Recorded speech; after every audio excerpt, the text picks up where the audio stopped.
I bet they are. Now they might tune in by accident. Oh, there's no accident, Grandpa. We're legit. Oh, really legit, eh? I don't know, legit. You know, maybe accident might be a good term. All right, let's see here. There was room for negotiations. All right, all right. And that the Democrats just refused. Okay, it's all right. I think we're live now, Grandpa. We've written letters. We're live. Yeah, I think we're live.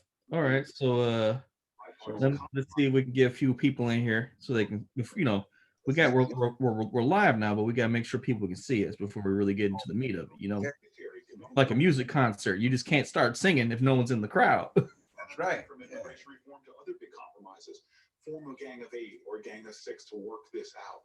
This was a process that Mitch McConnell set up, knowing that he can control it and he can make sure. Oh, man. Where are you watching? What's on the news right now? Hi. What's on the news right now? Where are you watching? Calls himself the Grim Reaper. The usual MSNBC. No, but what are they talking about? I'm in the other room. I don't have the TV on. Booker from Jersey. He's talking. So if you're one of those people that was outside marching, Police reform bill. It's in Polish? Demanding change. And that's what they're talking about right now. Polish reform? Huh? What do you say? Polish reform. Just not going to happen. No, I mean I've been receiving text messages. You said Polish reform bill. No. Police reform. Oh, I was like, what's the Polish reform bill? No, police reform. It's in Congress now. The debating some bill they got, I guess, you know, to limit, you know. Hey. All right. Hey. How y'all doing? Oh, we're doing all good. right. We're doing All swell. right. You're feeding yourself, eh? If you call a donut, feed myself. Yeah, that's good. You know, that's like their bill does not. when you can afford to eat, you eat. You know. I hear that. Some folks say feed yourself now. Let's be frank. Man, that's the truth. That's the truth. That was sage advice. Josh, you hear that? When you can afford to eat, you eat. Exactly. That's a privilege. Definitely. Yeah. And a necessity. And a necessity. How y'all doing? Good. We're making Good. I'm just getting the word out that we're live, so people who want to watch it can watch. Oh, Cool. Trying to keep it Oh, I didn't know you could do that. Huh?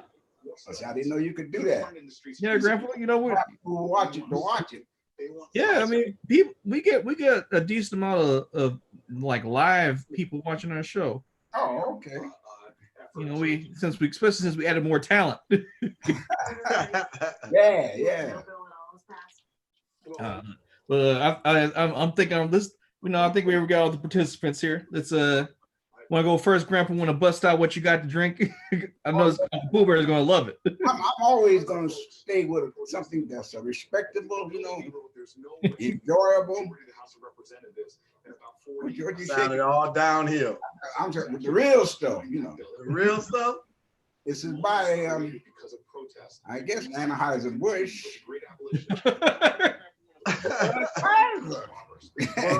Budweiser. Yeah.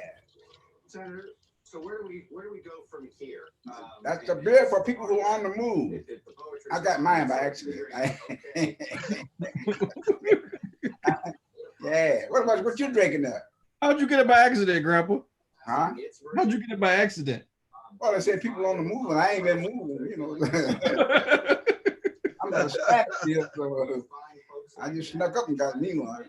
It's all right. For people who's on the move, you know.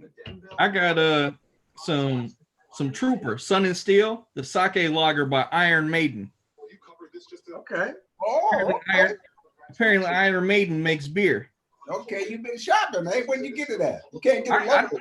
This is the local liquor store. You know, every once in a while they'll drop a gem in my lap. Yeah.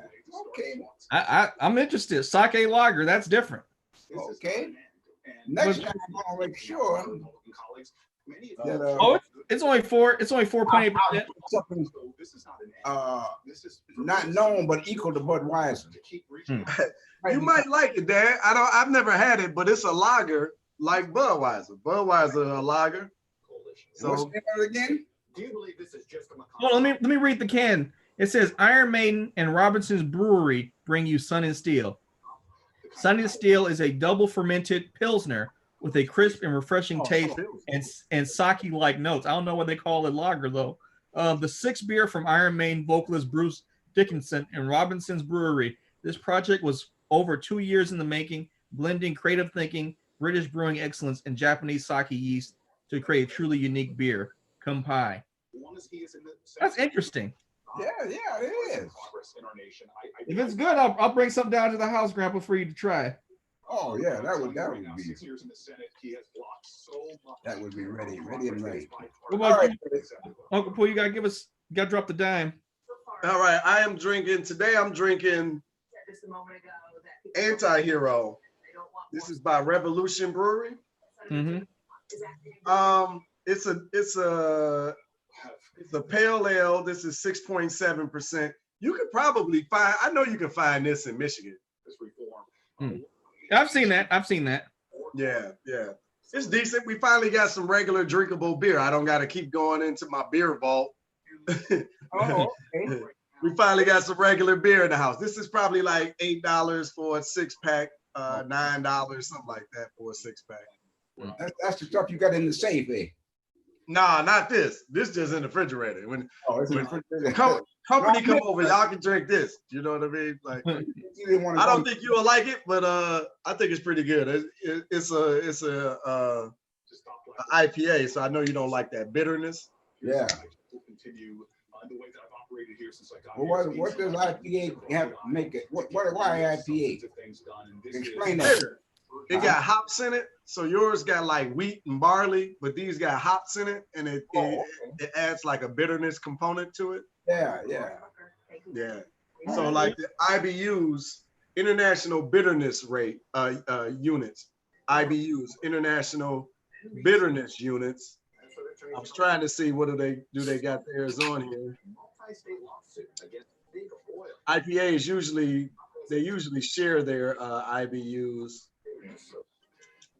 I don't see it on here though, but it's not overly bitter to me. Like it would be, the bitterness would be magnified for you because you don't drink this type of beer. Have a head like that? Yeah. Did yours have a head? Oh, you got number one. I'm gonna get a glass. Yeah, we gotta see what you're drinking. You know. I know.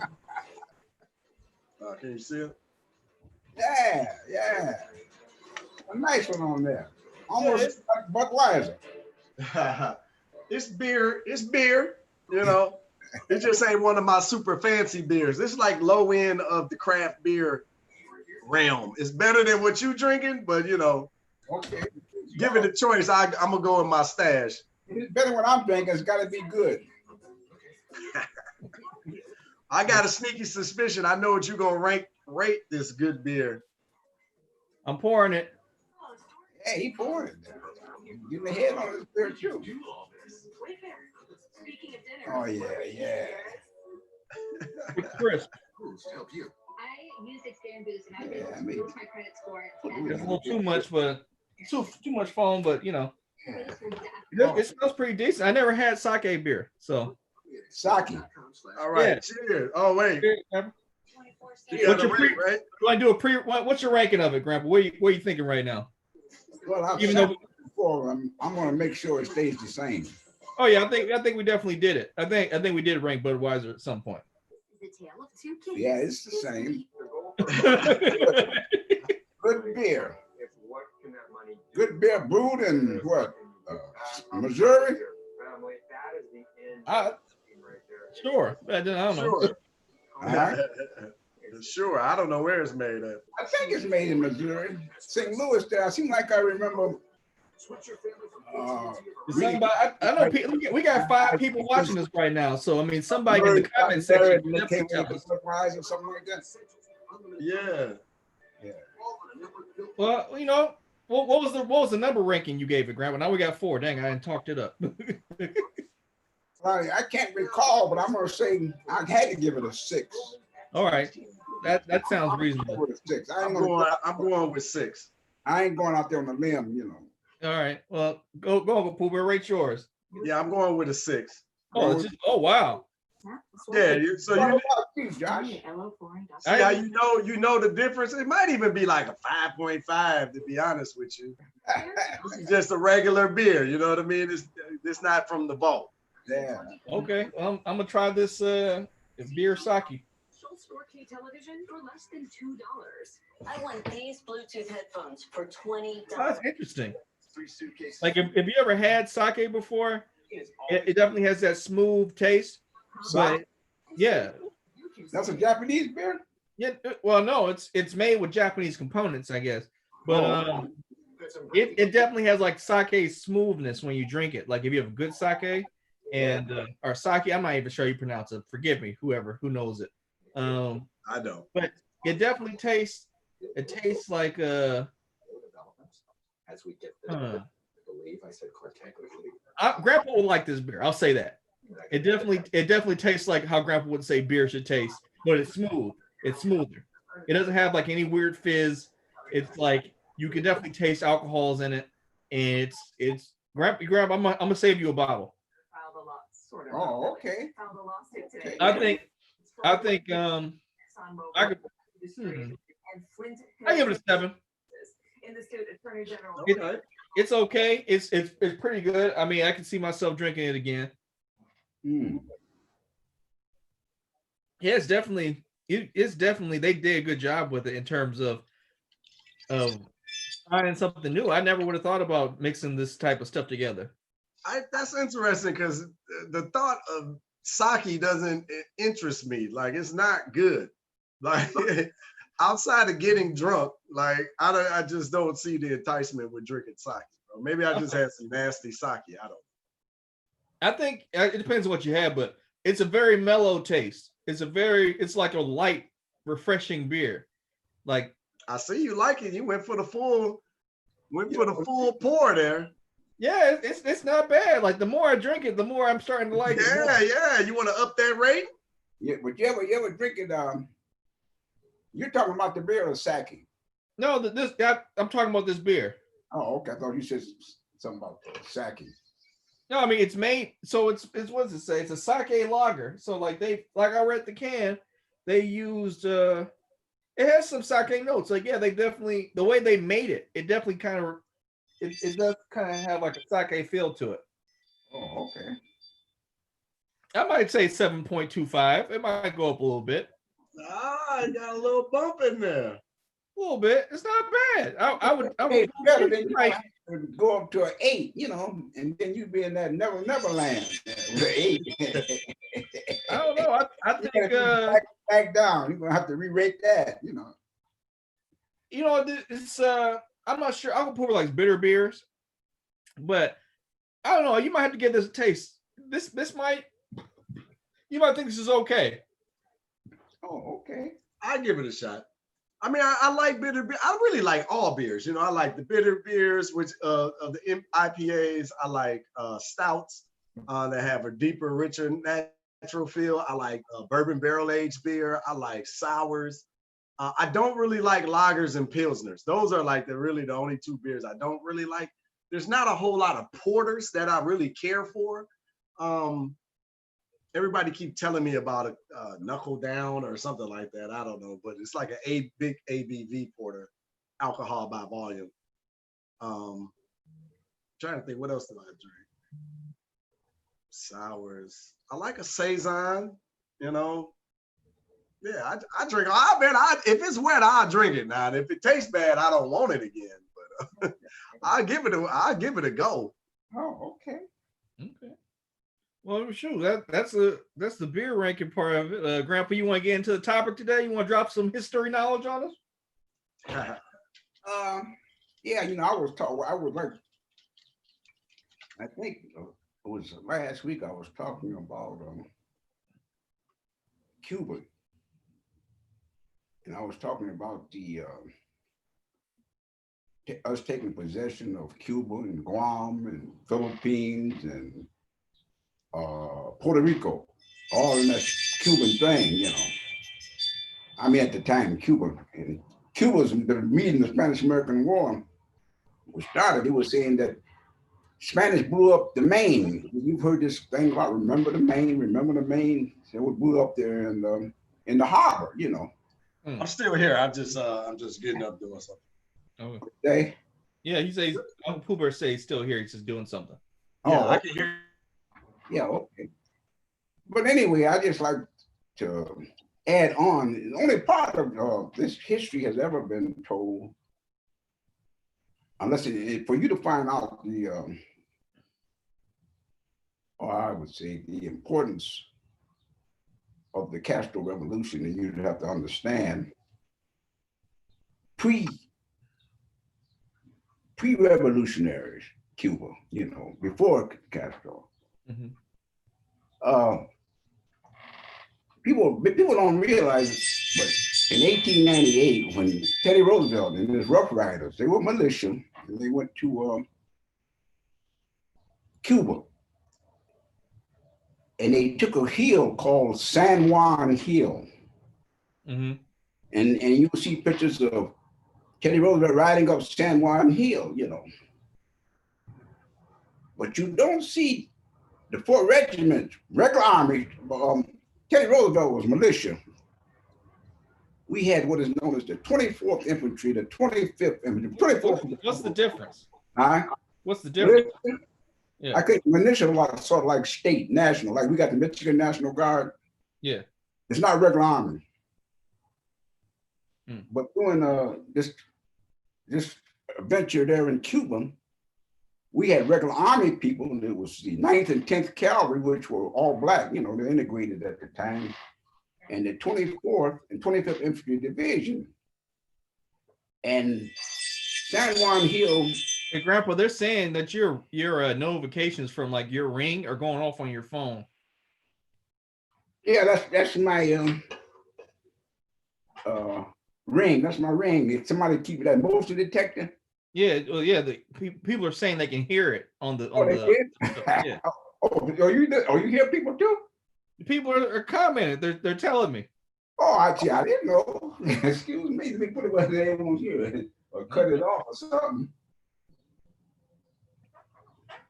See, I'm not too much up on these things, so it takes me a while to cut the thing off. That's all right. Oh, okay. There we go. There we go. There we go. So you were telling us about the militia and Yeah, I was just saying the militia, plus there was regular army troops that were there at San Juan Hill.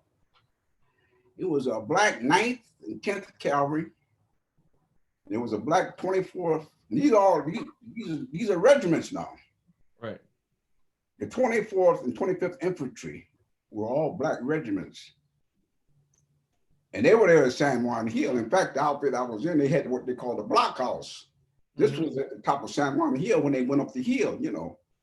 And they took, you know, nobody would ever know that they participated in the Spanish-American War in Cuba, you know. Right. But we have a history, you know, of being denied when we done fought in every war they ever had, you know. But I wanted to talk about that because you must understand what happened when Batista, and he was a front for the American mafia. In fact, he was in with what the guy's name I can't recall now. What is the American mafia? The mafia. Well, so I put it the mafia then. Oh, like Yeah, I didn't know if it was a separate the mafia. world Like, mafia. But the mafia was in charge of Cuba. This is what you got to understand. What you got to know. Mm. And the mafia being in charge of Cuba, they control the government. They put Batista in, I think, in 1940, and he stayed in there to 44. But he was only a puppet, you know, of the American government, of the mafia. We'll put it like that. I won't say I'll just say mafia. But then they brought him back again in 1951. So from 1951 to about 1950, this is all documented now. This ain't nothing I'm just talking top of my head. 1951 and 59, he had a record of, I can't say destroying, but he made an effort to destroy the blacks in Cuba. Because at the time, Havana, Cuba was controlled by the mafia, all the casinos and everything. And I was assuming that's why it never was a territory of the United States. When we took all of them, we took Guam, and we kept them as a territory in Puerto Rico, but we didn't take Cuba. Okay, and on top of that, Cuba had a literacy rate of about, I think it was something like 45%. This is before the revolution. And the lynchings that went on at the same time, this is why you probably find out that, you know, blacks come to Florida, because at the same time, they were misusing black people in Florida. So why would you leave one place and go to another? You know, if they're gonna lynch you in one place, why go to another and get lynched, you know? But anyway, this is the reason that the status of Castro, because he came in and went into every house just about in Cuba and educated the people. He taught them how to read and write. That's why the literacy rate now is 99%, highest in the world, I think, you know. But what I was saying is Batista, he has a record of killing black folks, you know, like he was a shooting range, you know, that was his thing. I mean, he went into the thousands.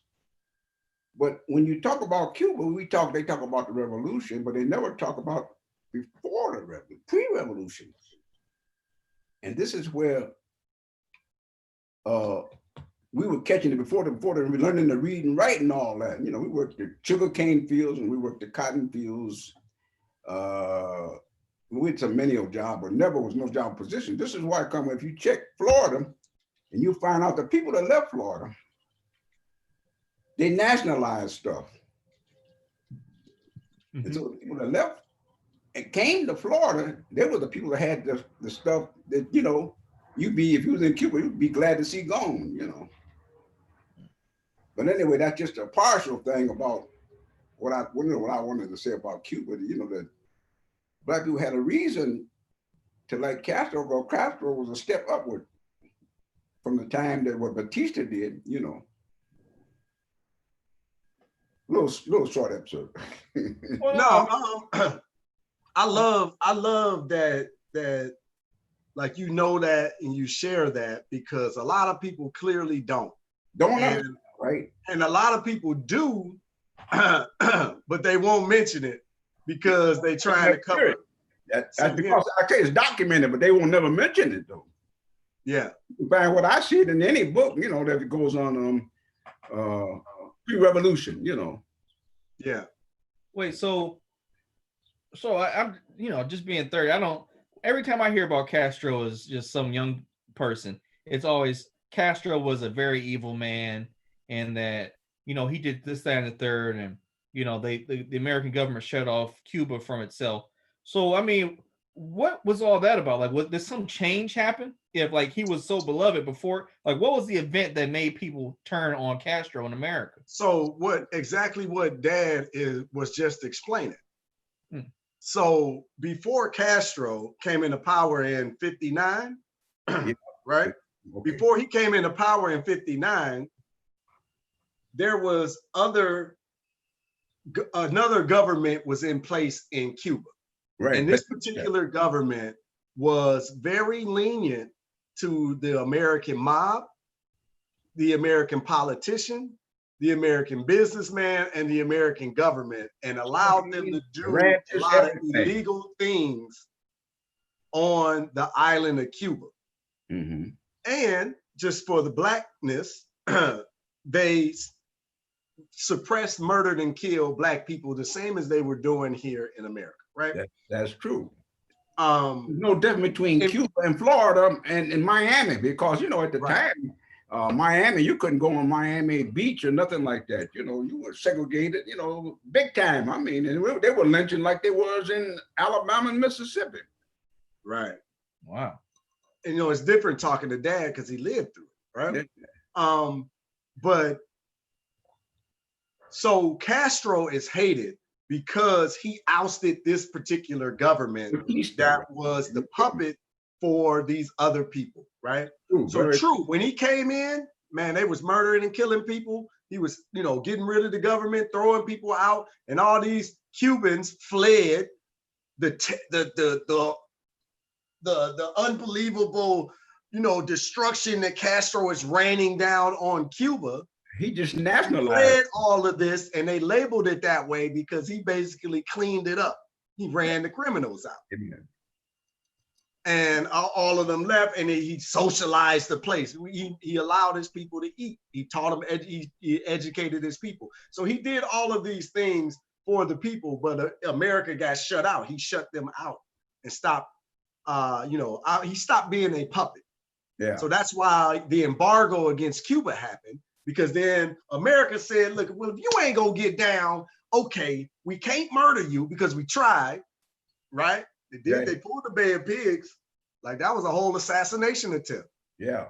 But what the So government, they just said, you know what? We just starve you out. You're a little island. We'll just box you out, not let any of the world trade with you, and none of this engagement. Because he did engage Russia, and there was like a whole beef there and all of that. the sugar, we quit buying the sugar. Sugar was a product that kept Cuba afloat. And The so sugar we cane. quit buying the sugar because they made the sugar cane was where they, made the sugar, and they sent it around the world. But when we quit buying it, they went to Russia. So Russia said, we'll take your sugar crop. That's the only thing that kept the revolution afloat. Yeah. So this is why, Josh, why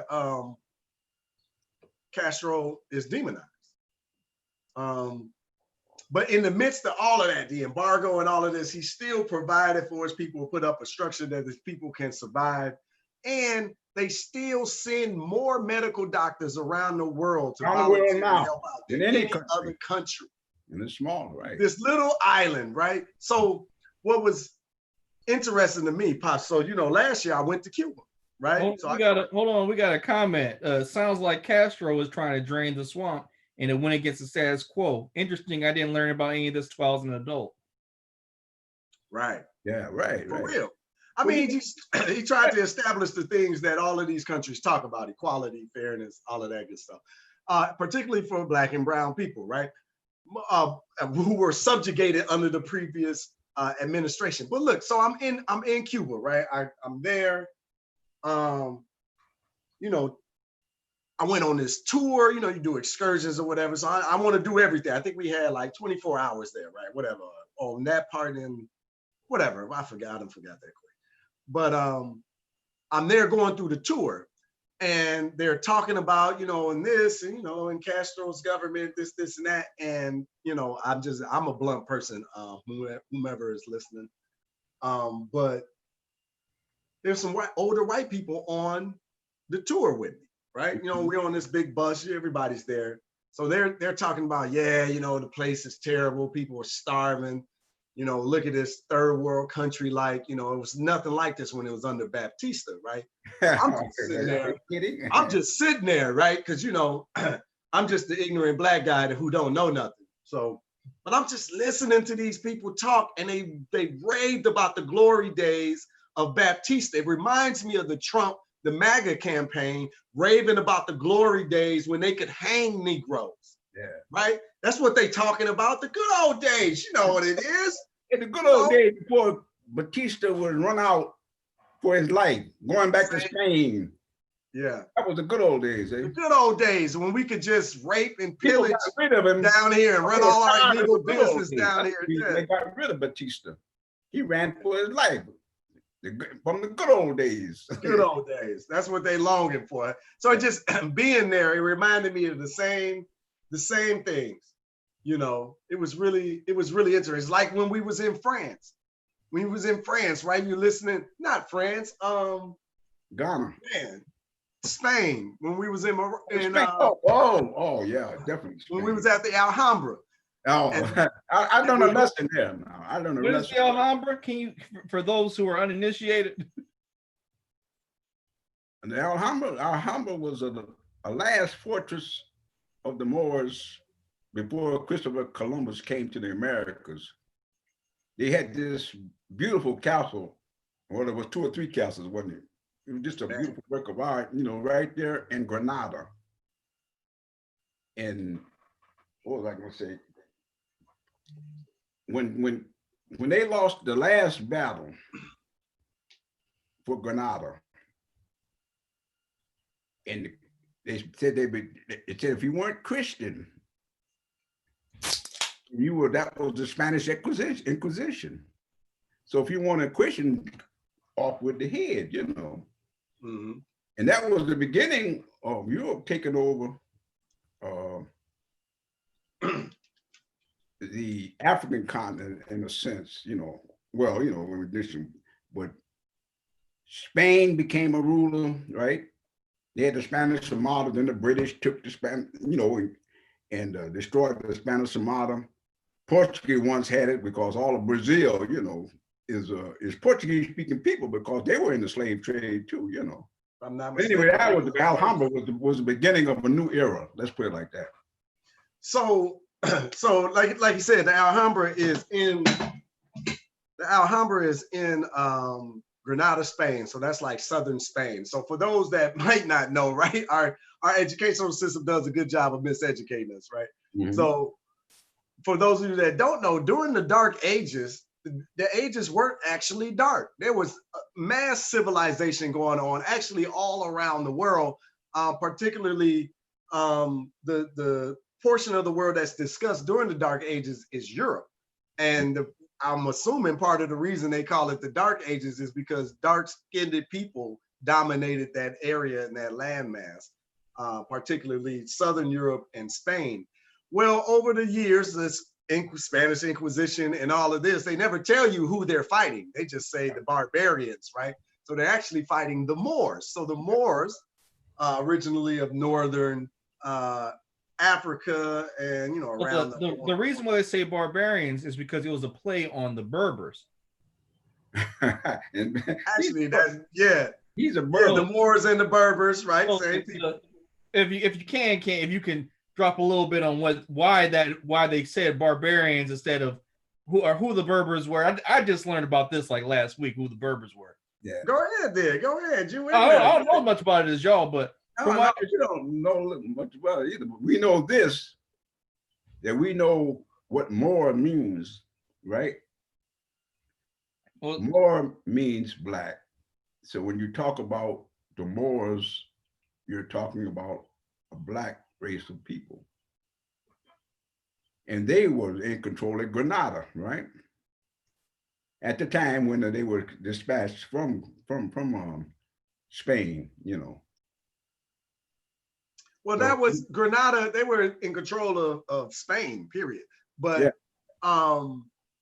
They were, you know, pushing them back over the years, pushing them back. And that was the last fortress. That was their last stronghold there in Granada, Spain, at the Alhambra, right? So here, let me continue to advance the story a little bit. Okay. So at the Alhambra, we're walking around the fortress. You're seeing the stuff, the you know, the architecture, you know, the designs. It's like, it's really amazing, right? Getting a sense for how they lived around the yard. We walked like 3 miles inside of this place, right? It's big, right? It's massive. Pops is a trooper. I can't believe it. You know, like he survived and he did it. Up and down stairs. It was really interesting. Talked about their battle position. I have we survived. Yeah, well, you made it out the other side, right? But so the whole time we're listening to the tour guide, right? So the tour guide is talking and Pops and I are like kind of wandering, doing our own thing in the back. You know, Pops is walking a little slower. They're waiting. But he's talking. And if you didn't know where you were at and what you were listening to, you would have got no conception that Black people constructed this, ran this area, or dominated Spain at all. Because they did it for 800 years, 711 AD to 1492, when they were 1491 to be specific, and then 1492 is when King Ferdinand and Isabella got together and then they christened Christopher Columbus from the Alhambra to set sail, right, and to bring their madness across the water to the world, right? But his navigators, they even got the names of the navigators, and they were Moors. Yeah, they had conquered the people, right? So it's interesting when you're able to loop the history together. But if you don't know, it's so whitewashed, it's so rewritten now that if you don't know, they will lie to you to your face. You are there looking at the materials, right? And like the guy is talking about the Christian influence inside of this clearly like Islamic environment. Like it's just, You know, It's interesting, man. this is why it's so important that people understand Cuba and how we were treated in Cuba. When Castro came to the United States and he went to the black area and he stayed at the St. Teresa Hotel, you know, him and his company, they were trying to raise money for the revolution. So they came over here, you know. Mhm. But the people in Cuba, and this is a fact too, love Fidel Castro because what he did should have been done all over the world. And not only Cuba. Castro sent troops. Now, this is factual, right? For 8 years, he sent troops over in Angola and Namibia, where there was no sanctions or nothing against South Africa. And they were trying to take into Namibia, increase their territories, you know. But it's only Fidel Castro. Castro stopped it. In fact, Castro was the reason that Nelson Mandela got liberated. Because Nelson Mandela, when he got out of jail, the first thing he did, he went to Cuba. Thank Castro. Thank you. Right. We didn't have no sanctions against Cuba, and they treated us when the British had South Africa. I think they turned it over to about 1950 to the Boers, and the Boers claimed, you know, that's their heritage, you know. And this is where apartheid. If you check it, you find out apartheid started there when the Boers took over. Well, they had to comb your hair to get on a bus. If you couldn't comb your hair, you know, the comb going through, you couldn't ride, you know. Wait, where was this at? South Africa. Where they had a comb? There was a comb test? What do you say? There was a comb test? Comb test they used to have, you know. Well, you know, comb has a little time passing going through, but hey, you know, that's part of being black, I guess. But anyway, this is why me and you were talking about when we were at when we was in Ghana at the fortress, right? And you saw the pictures of everybody, but nobody from the United States, because they didn't have no sanctions. And they tried, I think it was Randolph was trying to get the United States to put sanctions on South Africa. But we never did, you know. And so they were able to run rapid over us for what? What you call them? When Nelson Mandela. You mean out in, huh? I'm sorry, you mean out in that courtyard at the dungeon? Uh-huh. The quote unquote slave castle? Right. That's where the images, that's what you were talking about? You remember that? Where? That's what you're talking about, right? Do you remember, huh? Yeah, that's what I just remember. Yeah, I was trying to figure out. Yeah. Well, I was talking about South Africa, but that's where the images were in Ghana, you know, at the slave fortresses. Exactly. Yeah, I'm quite sure they had Ben Bella, Mio Song, Nelson Mandela, Fidel Castro, you know. It was sort of like they were fighting for the good of man, you know, to be equal. This is my, you know, assumption of it, you know. Okay. Yeah. I was lost a little bit. Yeah, they had all the pictures. That's what the picture was up there for, you know. Till they come to this point, you know, where everybody picked. This was like even with China, you know, China got their independence, you know.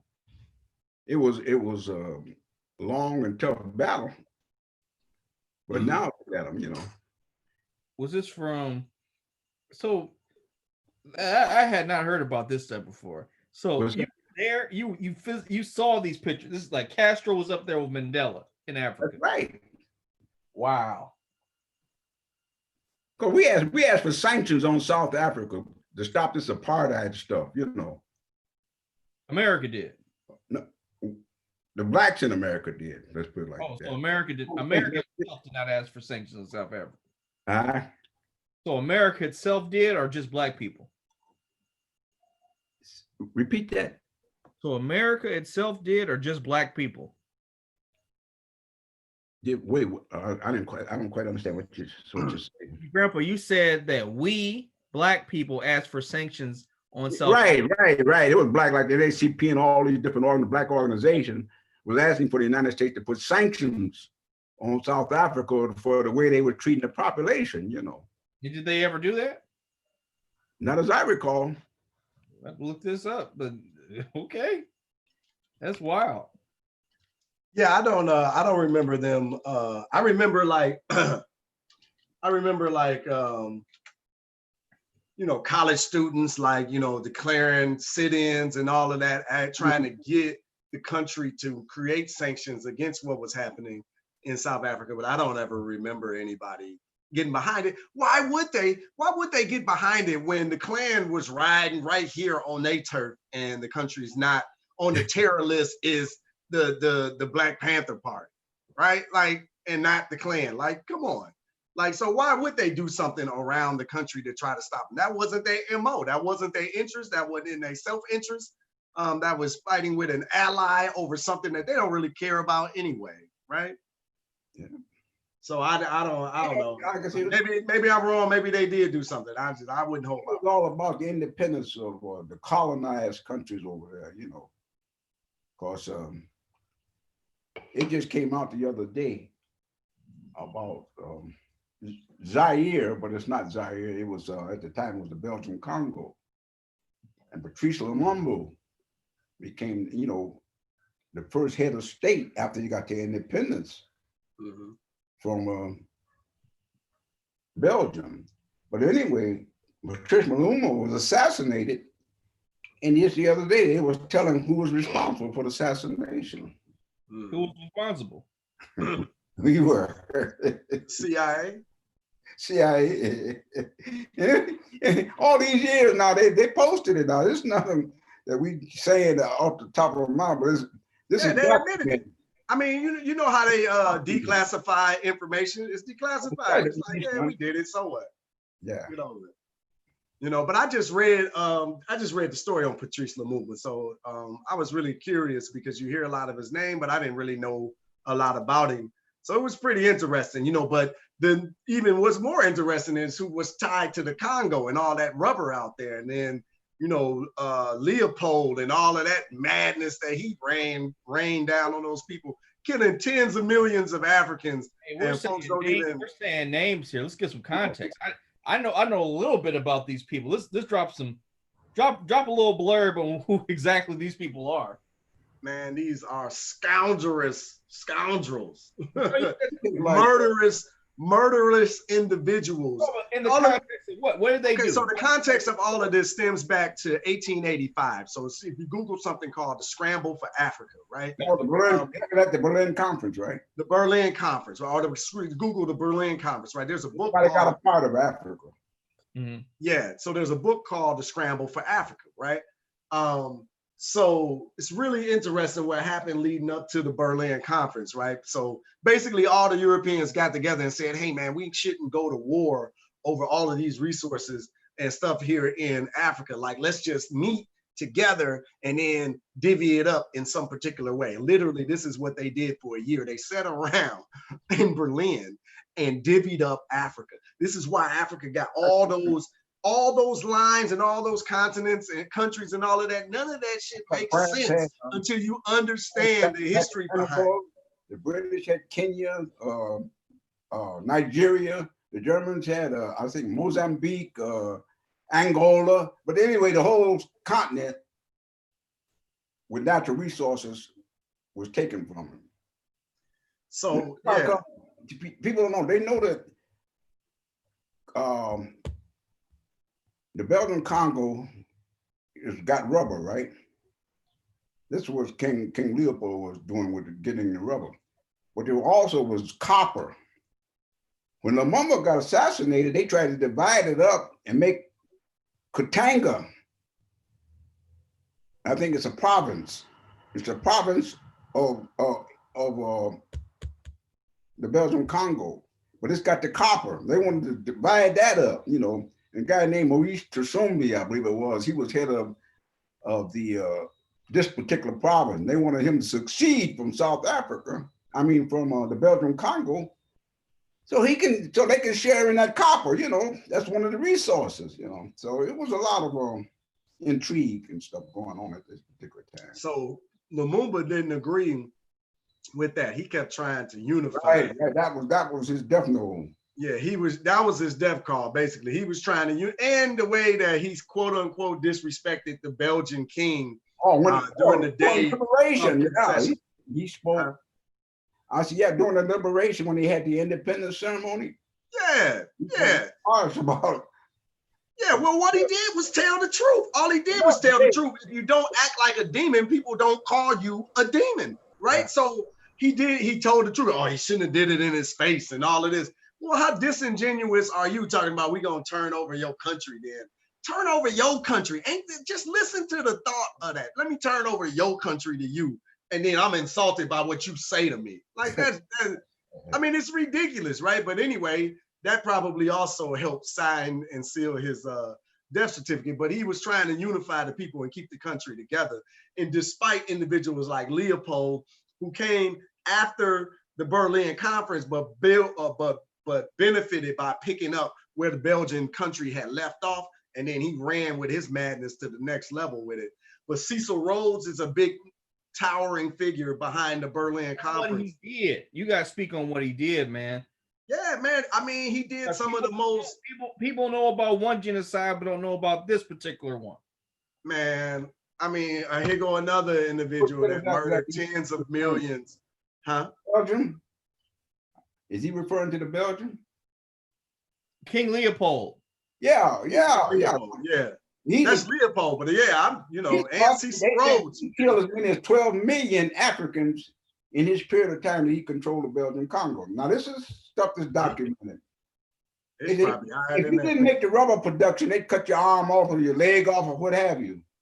I mean, you can go into the books and you can see this is how vicious that regime was when they were controlling the Belgian Congo. Right. So you say what he did? Oh, he killed about 12 million people. That's what the books say. Yeah, I can live with it. Yeah, I mean, terrible, inhumane people, right? But this is what's happened all around the world. And like, you gotta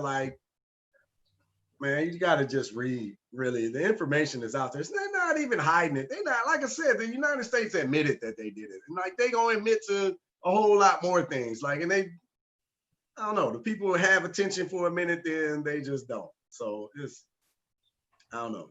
It's interesting, right? It's interesting. It's a lot of stuff about that that's deep. Yeah. The more history you learn, you just, it really solidifies what you know. But it's crazy. Like, all you gotta do is just read what they admit. This book here is about from the American Revolution. That's one of your favorite books. I remember that one growing up. The Civil War. People don't know we lost. There's 33,000 Black troops died in the Civil War, but you never hear anything about it. As though we were standing by for our independence when we was out there fighting for our independence. 33,000. This is the book that died in the Union Army. Oh, for the Civil War. For the Civil War, yeah. But I'm just saying, though, all this is history. Just like if I were to ask somebody about the 92nd and 93rd Division, which fought in World War I think it was the 92nd who had to fight on the French rule. They wore French uniforms. They were in combat for 6 months, longer than any division over there. They stayed in the trenches for 6 months without any time, relief, Mm-hmm. But I'm saying all these things is history, but you have to go check it out. They received the highest honor that France had to offer. They didn't lose an inch of ground while they was fighting in the trenches. That was I think it was 90, the two of them, one of them they used as a port battalion. But anyway, it's not just that. But nobody ever heard of they talk about the Tuskegee Airmen. Tell them to check out the 761st Tank Battalion that spearheaded the army over in Europe. And they'll say the 761st what? It was an all-black tank battalion. Spearheaded the whole armored division over in Europe, just about. And they proved themselves, But we have to know about these things, you know, to understand, hey, we didn't sit by, there wasn't no sit by and look thing. We had 761st, the Tuskegee Airmen, the Red Ball Express. Remember we went to Normandy, Freddie, Mm-hmm. from Normandy, and Patton's armor moving so fast, they had to keep them supplied. Who did it? The Red Ball Express. Mm-hmm. And there was a lot of folks, man, they were blowing trucks up and everything on the road and the hedges and things, but they kept the supplies coming, you know. But if you look, they say, oh, hey, they didn't do nothing. It was just, it was just there, you know. Yeah, even like when we were there in Normandy and we were going through all of those museums and everything, like you didn't spot one in those videos we watched, the clips we watched, the pictures that was up, the conversations that was had. It was not one mention of Black people in near one of those Normandy base. All the beaches in Normandy, all of them got museums up and down, all through. We went through all of it for days. Not one Black person in there, period. When they got to Dachau, the concentration camp, this is by Crazy. William Miles, Nina Rosenblum. But when they got to Dachau, the 761st Tank Battalion was one of the first to get there. This concentration camp, right? Mm-hmm. But when the Stars and Stripes came up there and started taking pictures, they took a picture of everybody but them, you know. They thought they were all the way to Dachau and they get there, and no mention of them ever being there, you know, except that, you know, this documented stuff I got here, you know. And it's well, you know, it's like somebody would say, oh, well, you know, maybe that was just an oversight. An oversight for hundreds of years and across different countries. Think about this. We was in France last year, right? On them beaches, walking them, the sites, going through all of that. That was a French held area. One, that's a whole different country from America. Then in one of those areas, remember, it was ran and controlled by the Canadians. Yeah. You remember that? And inside of there was the same thing. You wouldn't know there was a Black person involved in that at all.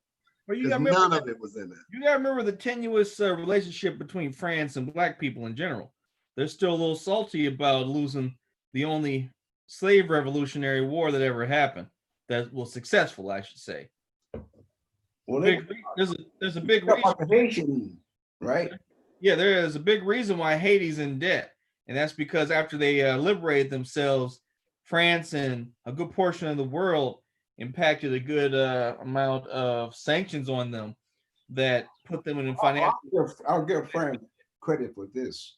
You find a lot of your Black activists, Black actresses, Black entertainers, Black whatever. They went to France. In fact, the first woman did any barnstorming, a Black woman, she had to go to France to learn to fly a biplane because they would not let her fly one here in the United States. Bessie Coleman. Yeah. And then you got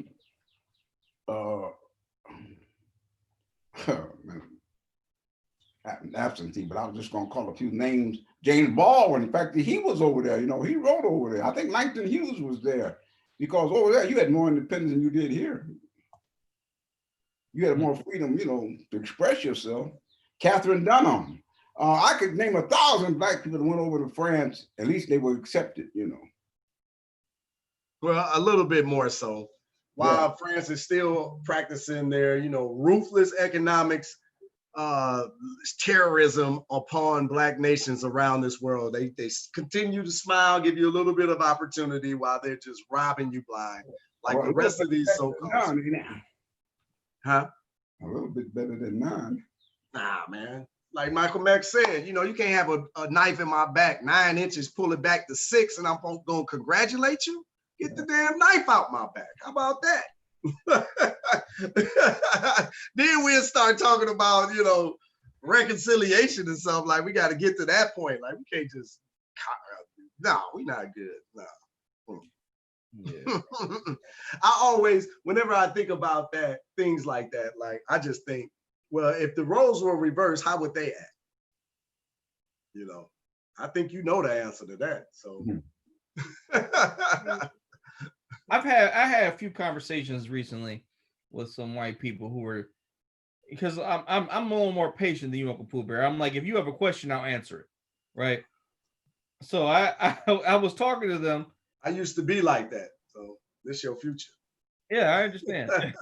So I'm sitting there and I'm explaining basically like, because I've been reading a lot of books about, because I wanted to get more information about how to defend myself historically, because I'm like, I wasn't there. I haven't lived grandpa's life. I haven't lived a slave's life. Like, I had to know what was going on, because like I learned in high school, not really. And for the most part, it was one of those things where, oh yeah, that like people, like you could see people understand it. But when I got to the part about reparations, it was definitely like no, I don't agree for reparations. And then they try to hit me with, I don't agree with reparations for anybody. And I'm like, but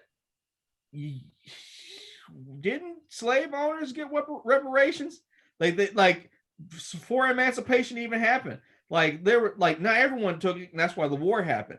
But a good amount of slave owners took that check of about it was, and I just found this out. Different areas have different amounts. So like in DC, I think they gave their slave owners like $700 a slave, right? On average, like it was $300 a slave, but it was $700 a slave in DC for people to give up their slaves. So if slave owners could get reparations for holding people as chattel, but the people who were enslaved don't get anything, how is that fair? And if you let me see, I'll post it maybe in the video title. There's a site that tells you all the people who get reparations from the government, or they get financial assistance from the government. I've seen that. Yeah. You see anything about our 40 acres in the mule? Well, no, it's not just us, but like different people who have sued for it have gotten reparations or cash payments or some type of resource from the government, and to this day, some of them still get it. And it's one of those things where you don't see Black people who were, American chattel slaves all the way up to the end of Jim Crow in the 60s. We have got nothing for it. I mean, there is some precedence. Like there was a group of Black farmers who sued the government for improper, like I think pricing or whatever, and they got money. But it wasn't primarily because they had been formerly slaves. It was because of like illegal business practices. But they got some money. But for the vast majority of us who have been here or been ancestors or been descendants of it, we have not got it. And it's like, I'm almost at the mindset is, all right, if y'all don't think anyone should get any type of money, then no one should. Because if we don't get any, then no one should. If you want to play that game. But no one wants to do that because there are certain groups who, and God, I mean, like I'll say this, God bless you. If you found a way to work the system and get yours, get yours. I'm not mad at you. I'm mad at the fact the system is somehow building away an argument that won't allow Black people who have been constantly and habitually put obstacles in front of to be financially stable. And it's like, I've explained to people this tons of times that Black people, at least that I'm aware of, I'm not going to speak for everybody, at least for me, I just want a system that allows for us to be financially where everyone else seems to be, being able to leave money to their descendants for everyone to get a step further. Like the fact that 50% of Black people are worth $0 or less is appalling. We've been here far too long in America to not have built wealth. And there's reasons for that are legal reasons, hate reasons, and obvious like financial system reasons. So unless and until there's some fixing in that and some one of the major components of that is accountability. And I'm quite sure if there was accountability, half of the conversations we would talk about wouldn't even exist. But there was never no accountability, Y'all wrong. There has been accountability because according to the American plan, it's going exactly like they planned it. So it's on pace. So when they check in. No accountability for somebody doing something. Huh? I say it was no accountability for somebody who was doing. I'll give you a perfect example of accountability. Man, right now, completed guilty to 2 crimes, and the government say let him go. Is there any accountability there? Was there any accountability when my man Roger Stone, they said give him a lighter sentence? No, if you whatever the crime is, you pay the price. No. See what you're alluding to is equal accountability or accountability in the eyes of justice. This ain't that. It ain't never been that.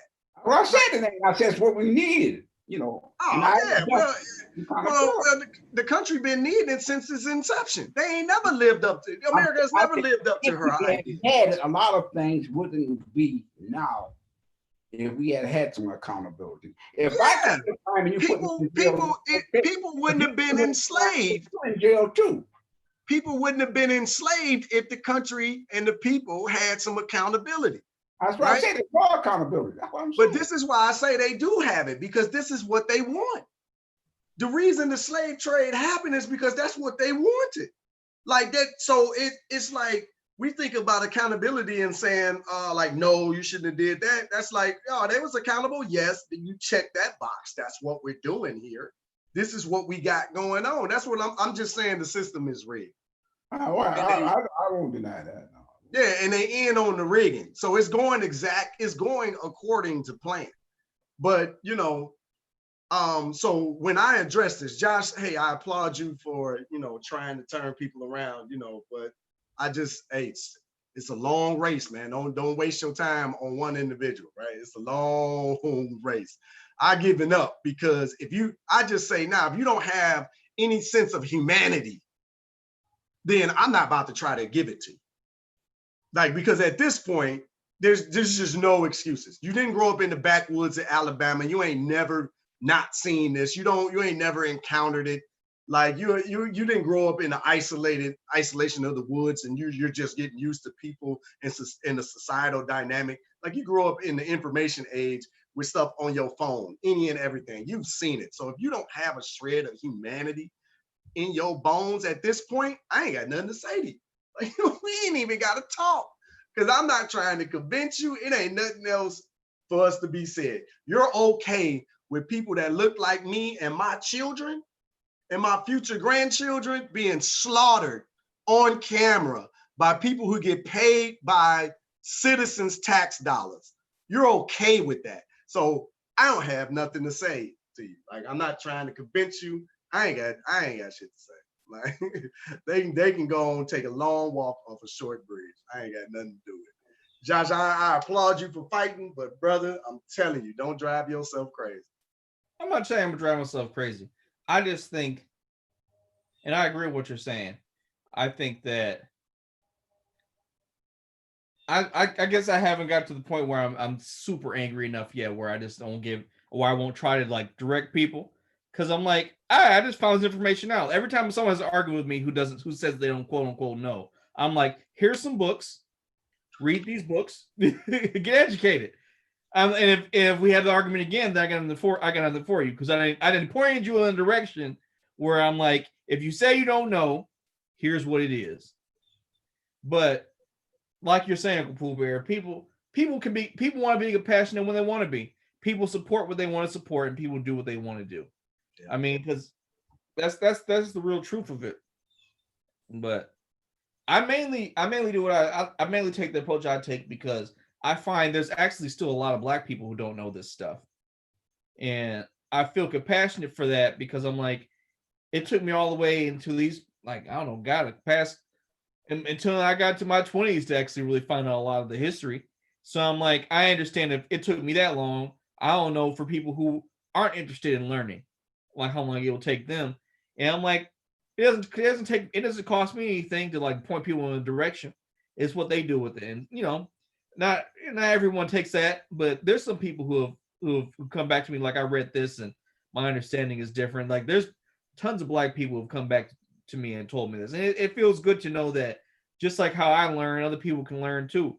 It doesn't mean they're exactly the same stuff I am, but if you get enough of our people to to at least understand what real history is and real information is that is documented, because there's a lot of us who still are on this tip of, I like to call it make-believe history, where they go strictly by what they heard in school, they go strictly by what they heard in church, and they have no interest in finding out who wrote or what any of this stuff was back then. And for me, it's like, if you don't take interest in knowing who wrote the books you read, or who taught the people you taught, then I mean, you're just walking around ignorant, because and like it's obsolescence. Like I don't want to be an obsolete person. And I mean, there's still tons of stuff I don't know, but like I still try to learn. I try to come at it with I'm interested in learning. I'm interested in learning a person's position before I go out, because I'm like, I mean, just this type of stuff I don't know. I don't know what grain of salt I'm going to gain from you telling me, but it could be something. Let me hit you with this. We know there's something like 40-something million people of African descent in this country. Am I correct with that? That's a ballpark. Somewhere in there. But did you know that Brazil had 80-something million people of African descent? No, I didn't know that. Started the slave trade in 15-something. And they were taking people to Brazil. When you think about it, now, they got twice as many people of African descent in Brazil than we have here. But you look at the media, you wouldn't know. You wouldn't know if there was any, So a lot of things that's going on in Brazil is of utmost importance to us, Well, Grandpa, to be fair to that point as well, there's still a divide about that, because you go to Brazil, or you go to some places, and I'm not going to say everyone there or everyone who comes here is like that, but there's Black people who aren't who didn't grow up in the American situation, who will be like, well, I'm this, or, cause I don't want to say like a specific place or island or whatever, because I don't want that. I don't want those problems. But they're like, oh, I'm this. I'm not Black. I'm like, so you're claiming a nation and not what your genotype is, or whatever that's the right word. And ultimately, I would love it to get to a place where we can all say we're human beings, but that's not how the game is set right now. Right. And if you're playing a different game and we're all playing this game, you're going to lose, and the people who's trying to represent you are going to lose. So it's definitely one of those things, because it's hard to it's definitely a job. It's definitely work to do. But I think if you can get some people on if you value really trying to get togetherness going, you have to also understand the undertaking of it's going to be work. Because just like it was work to learn this stuff, it's work to pass it on. I'll take a parable from, not parable, but pick any religion you want. Any one of those people who was trying to spread it was persecuted. As soon as they went to some place that had different thinking from them, that's anybody. And that's just human nature. Like you present something to someone that's so different than what they've been taught, they're going to respond to it normally one of two ways: either very violently, or they're going to try to hear what you say. And you got to be able to roll with that if you want to try to spread information. That's just how it is. But I feel like we dropped a lot of knowledge today, or mainly Grandpa. But let's wind this episode down. Anybody got any final thoughts? Go ahead, Jack. Final thoughts? Yeah. The spreading of information. This is why it was so important to people understand why we don't hate the Cubans. Because there's history behind it, there's a story behind it.